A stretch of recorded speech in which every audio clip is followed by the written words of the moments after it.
আল্লাহ পাক রব্বুল আলামিন জানিয়ে দিলেন পৃথিবীর জমিন থেকে মানব যখন বিদায় নিয়ে চলে যাবে, কবরের জিন্দেগিতে চলে যাবে, আল্লাহ পাক রব্বুল আলামিন জানিয়ে দিলেন ইন্নাল আবরার লাফি নাঈম ওয়া ইন্নাল ফুজ্জার লাফি জাহিম। নেককারের জন্য কবর হবে জান্নাতের বাগান, এবং পৃথিবীর জমিনে যারা বদকার হবে, আমলটা থাকবে না, তাদের জন্য কবর হবে জাহান্নামের গর্ত। তাহলে আল্লাহ রাব্বুল আলামিন জানিয়ে দিলেন যারা নেককার হবে তাদের নেকি থাকবে। পৃথিবীর জমিনে কাজের ফাঁকে, চলার ফাঁকে, বলার ফাঁকে আল্লাহ পাকের নেকিটা সংগ্রহ করেছে, নেকিটা অর্জন করেছে, তাদের জন্য কবর হবে জান্নাতের বাগান। তো আজকে আমরা পৃথিবীর জমিনে বেঁচে আছি, এই পৃথিবীর জমিনে এখন আমরা আছি। আল্লাহ পাক রব্বুল আলামিন কোরআনুল কারীমের ভিতরে বলছেন কুল্লু নাফসিন যায়িকাতুল মাউত, সমস্ত মাখলুককে এই পৃথিবীর জমিন ছেড়ে একদিন চলে যেতে হবে। সমস্ত সৃষ্টিকে একদিন পৃথিবীর জমিন ছেড়ে চলে যেতে হবে, কেউ বেঁচে থাকবে না। মালাকুল মউত আজরাইল আলাইহিস সালাম বসে আছে, আল্লাহর হুকুম হওয়ার সাথে সাথে এক সেকেন্ড দেরি করা হবে না, জানটা কবজ করে নিয়ে আল্লাহর দরবারে চলে যাবে। তো যারা পৃথিবীর জমিন ছেড়ে চলে গেছে তারা এখন হিসাবের জগতে আছে, আর আমরা যারা বেঁচে আছি আমরা এখন দুনিয়ার জগতে আছি। আমাদের হাতে সুযোগ আছে, আমাদের কাছে সুযোগ আছে যে ভালো কাজটা আমরা করতে পারবো, ইচ্ছা করলেই খারাপ কাজটা করতে পারবো, আবার ইচ্ছা করলেই ভালো কাজটা করতে পারবো।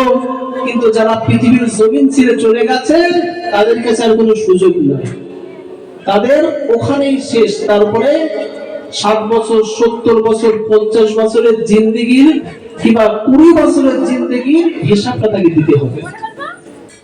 আল্লাহ রাসূল সাল্লাল্লাহু আলাইহি ওয়াসাল্লাম জানাচ্ছেন যে আল কবরু রাওযাতুম মিন রিয়াদিল জান্নাহ আও হুফরাতুম মিন হুফারিন নার। এই পৃথিবীর জমিন থেকে মানুষ যখন বিদায় নিয়ে চলে যাবে, এই কবরে রেখে আসা হবে। মিনহা খালাকনাকুম ওয়া ফিহা নুঈদুকুম ওয়া মিনহা নুখরিজুকুম তারাতান উখরা। এই দোয়াটা পড়ে তিন মুঠো করে মাটি কবরে দেওয়া হবে। তো বলা হচ্ছে কবর দেওয়ার পরে আল্লাহ রাসূল বলছেন এই কারোর জন্য আল কবরু রাওযাতুম মিন রিয়াদিল জান্নাহ, কারোর জন্য কবরটা জান্নাতের বাগান হয়ে যাবে। যদি বলেন সুবহানাল্লাহ। আর কবরটা কারোর জন্য জাহান্নামের গর্ত হয়ে যাবে। আল্লাহ রাসূল বলছেন যে কোন ব্যক্তির জন্য কবরটা জান্নাতের বাগান হবে এবং কোন ব্যক্তির জন্য কবরটা জাহান্নামের গর্ত হবে।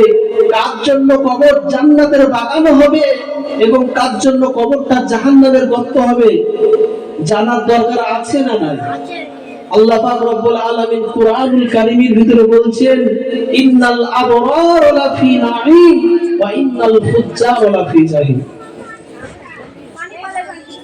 আল্লাহ পাক রব্বুল আলামিন জানিয়ে দিলেন পৃথিবীর জমিন থেকে মানব যখন বিদায় নিয়ে চলে যাবে, কবরের জিন্দেগিতে চলে যাবে, আল্লাহ পাক রব্বুল আলামিন জানিয়ে দিলেন ইন্নাল আবরার লাফি নাঈম ওয়া ইন্নাল ফুজ্জার লাফি জাহিম।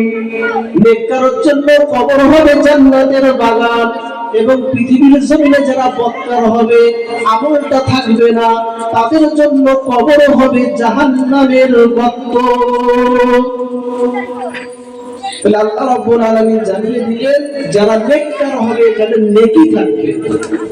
পৃথিবীর জমিনে কাজের ফাঁকে, চলার ফাঁকে, বলার ফাঁকে আল্লাহ পাকের নেকিটা সংগ্রহ করেছে, নেকিটা অর্জন করেছে, তাদের জন্য কবর হবে জান্নাতের বাগান। আর পৃথিবীর জমিনে যারা এমন করে ইবাদতে লিপ্ত ছিল না, নামাজটা সময় মতো পড়তে পারিনি, রোজাটা রাখতে পারিনি, আল্লাহ পাকের জিকির আজকার গুলো করতে পারিনি, এই তাদের জন্যই হবে কবরটা জাহান্নামের গর্ত। তাহলে আমাদেরকে আল্লাহ পাকের হুকুম মেনে চলতে হবে যাতে কবরটা জান্নাতের বাগান হয়ে যায়। শুধু তাই নয়, আল্লাহ রাসূল বলছেন, আল্লাহ রাসূল জানাচ্ছেন যে মুমিনদের জন্য পৃথিবীর জমিনটা হলো জেলখানা। মুমিনদের জন্য পৃথিবীর জমিনটা হলো জেলখানা। এই জেলখানার মধ্যে তারা আছে, কেননা তাদের ইচ্ছা মতন ঘুরলে চলবে না, একজনের হুকুমকে মানতে হবে। এই জেলখানার মধ্যে যেমন বন্দী করে আসামিকে রেখে দেওয়া হয়, সে কিন্তু কারো হুকুম মানতে পারে না, যেভাবে তাকে রেখে দিয়েছে সেখান থেকে গর্তের বাইরে বের হতে পারবে না। আল্লাহ আমাদের তেমন মুমিনদের জন্য নির্দেশ দিয়েছে যে তোমরা জেলখানায় আছো। এবং যারা কাফের, মুশরিক, বেঈমান, তাদের জন্য এই পৃথিবীর জমিটা জান্নাতের বাগান। তাদের মনের ভিতরে এই চিন্তাটা থাকবে না যে এই কাজটা করলে এই গুনাহ হবে, এই কাজটা করলে অমুক গুনাহ হবে, ওই কাজটা করলে ওই বড় গুনাহ হবে। তাদের মনের ভিতর থাকবে না, তারা মন চাই জিন্দেগি। আর যারা মুমিন হবে তাদের জিন্দেগিটা বেঁধে দেওয়া আছে। আল্লাহ পাক রব্বুল আলামিন জানিয়ে দিলেন, পৃথিবীর জমিনে আমি আল্লাহ বান্দা বান্দীকে পাঠিয়ে দিয়েছি। কারোবা 60 বছর জিন্দেগি, কারোবা 70 বছর, কারোবা 20 বছর আমি আল্লাহ দিয়ে হায়াত দিয়ে পাঠিয়ে দিয়েছি। এই সময়টুকুর মধ্যে যদি কোনো ব্যক্তি নেক আমল করতে পারে, আল্লাহ রাসূলের কথা মতন চলতে পারে, আল্লাহ রাসূলের দাবিদারিটা করতে পারে, আল্লাহ পাক রব্বুল আলামিন তার প্রতি খুশি হয়ে গিয়ে পৃথিবীর জমিনে তার জিন্দেগিটা সুন্দর করে দেবে। শুধু পৃথিবীর জিন্দেগিটা নয়, আল্লাহ বলছেন পৃথিবীর জমিন থেকে বান্দা যখন বিদায় নিয়ে চলে যাবে, কবরে রাখা হবে, কবরে রাখার সাথে সাথে আল্লাহ পাকের মালায়েকা ফেরেশতা হাজির হয়ে যাবে। আল্লাহ পাকের মালায়েকা ফেরেশতা হাজির হয়ে গিয়ে সেই বান্দার কবরে সওয়াল করতে থাকবে, মান রব্বুকা, তোমার রবকে বলে দাও। ওই বান্দা যদি নেককার হয়, ওই বান্দা তখন উত্তর দিতে থাকবে, আমার আল্লাহ হলো রব্বি আল্লাহ, আর পৃথিবীর জমিনে আমি এই আল্লাহর গোলামি করেছি। জোরে বলুন সুবহানাল্লাহ। যদি বান্দা নেককার হয়, উত্তর দিবে রব্বি আল্লাহ। আরো প্রশ্ন করা হবে, মা দিনুকা, তোমার দিন কি? তারপরে আরো প্রশ্ন হবে, মা নবীউকা, তোমার নবী কে ছিল?